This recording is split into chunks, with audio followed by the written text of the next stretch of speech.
ఇప్పుడే మనం చూసుకున్నట్లయితే ఆంధ్రప్రదేశ్ ప్రజలకు శుభవార్త అయితే వచ్చేసింది. శుభవార్త అయితే చెప్పడం జరిగిందనమాట. చంద్రబాబు గారు దేశంలోనే తొలిసారిగా ఆంధ్రప్రదేశ్ ప్రభుత్వం పౌర సేవలు అందించేందుకు, ప్రజల నుంచి వినతులు స్వీకరించేందుకు, వారికి అవసరమైన సమాచారాన్ని చేరవేసేందుకు వాట్సాప్ గవర్నెన్స్‌కు శ్రీకారం చుట్టింది. జనవరి 30 అంటే రేపు నుంచి ఈ సేవలు అందుబాటులోకి రాబోతున్నాయి. వాట్సాప్ గవర్నెన్స్‌పై సీఎం చంద్రబాబు సమీక్ష నిర్వహించారు. మొదటి దఫాలో 161 సేవలు పౌరులకు అందుబాటులో ఉంటాయని తెలిపారు. ఇందులో భాగంగా ప్రభుత్వం అధికారిక వాట్సాప్ నెంబర్‌ను ప్రకటించనుంది. ఏ ఆ అకౌంట్‌కు వెరిఫైడ్ ట్యాగ్, టిక్ మార్క్ ఉంటుంది. ఈ నంబర్ వన్ స్టాప్ సెంటర్‌లా పనిచేస్తుంది. తొలి దశలో ఇందులో 161 సేవలు అందుబాటులోకి రాబోతున్నాయి. భవిష్యత్తులో వీటిని మరింత విస్తృతం అయితే చేయబోతూ ఉన్నారు.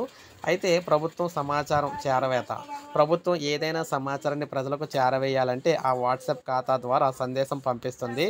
ఉదాహరణకు 1 భారీ వర్షాలు, వరదల కారణంగా రాష్ట్రంలోని అన్ని విద్యా సంస్థలకు సెలవులు ప్రకటిస్తున్నారు. 2 మీ ప్రాంతాల్లో విద్యుత్ సబ్‌స్టేషన్లు మరమ్మతుల కారణంగా ఫలానా సమయంలో విద్యుత్ సరఫరా ఉండదు. 3 వైరస్ల వ్యాప్తిలో ఉన్నందున ఈ జాగ్రత్తలు తీసుకోండి. 4 మీ ప్రాంతాల్లో పిడుగులు పడే అవకాశం ఉంది, అప్రమత్తంగా ఉండండి. 5 మీ ప్రాంతాల్లో ఈ అభివృద్ధి పనులు జరుగుతున్నాయి. అలాంటి సమాచారం ఒకేసారి కోట్ల మందికి చేరవేస్తారు. వినతులు స్వీకరిస్తారు కూడానా.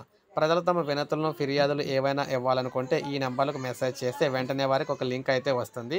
అందులో సంబంధిత వ్యక్తి పేరు, ఫోన్ నెంబరు, చిరునామా పొందుపరిచి వినతిని టైప్ చేస్తే సరిపోతుంది. వెంటనే వారికి ఒక రిఫరెన్స్ నెంబర్ కూడా వస్తుంది. దాని ఆధారంగా తాము ఇచ్చిన వినతి పరిష్కారం ఎంతవరకు వచ్చింది, ఎవరి వద్ద ఉండేదనేది తెలుసుకోవచ్చు. తమ పరిధిలో మురుగు కాలువల లీకేజీలు, రోడ్లు గుంతలు వంటివి ఫోటోలు తీసి పెట్టొచ్చు. వాతావరణ కాలుష్యంపై కూడా ఫిర్యాదు అయితే చేయొచ్చు. ఇక ప్రభుత్వ పథకాల సమాచారం. ప్రభుత్వం అమలు చేస్తున్న వివిధ సంక్షేమ పథకాలు, అభివృద్ధి కార్యక్రమాలకు అర్హతలు, పథకాలకు లబ్ధి గురించి కూడా ఈ వాట్సాప్ నంబర్‌కు మెసేజ్ చేసి తెలుసుకోవచ్చనమాట. ఇక పర్యాటక ప్రదేశాల సమాచారం.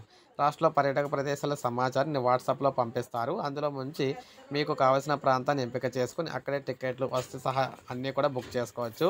ఇక విద్యుత్ బిల్లులు, పన్నుల చెల్లింపు కూడా. విద్యుత్ బిల్లులు, ఆస్తి పన్నులు ఈ అధికారిక వెబ్‌సైట్ ద్వారా చెల్లించొచ్చు. ట్రేడ్ లైసెన్సులు పొందొచ్చు కూడానా. దేవాలయాల్లో దర్శనాల స్లాట్ బుకింగు, వస్తు బుకింగు, విరాళాలు పంపడం వంటివి కూడా చేయొచ్చు. రెవెన్యూ శాఖకు సంబంధించి ల్యాండ్ రికార్డులు యాక్సెస్, వివిధ సర్టిఫికేట్లు కూడా పొందొచ్చనమాట. సో, ఈ విధంగా అన్ని సేవలు కూడా వాట్సాప్‌లోనే మీకు అందించడం జరుగుతుంది. రేపు లాంఛనంగా ప్రారంభిస్తున్నారు. రేపు మళ్ళీ మీకు ఆ నెంబర్‌తో మరొక వీడియో చేస్తాను. ఏ నెంబర్ అయితే ఇచ్చారో ఏంటనేదిని. ఒక లైక్ చేయండి. సబ్స్క్రైబ్ చేసుకోకపోతే మన ఛానల్ సబ్స్క్రైబ్ చేసుకోండి.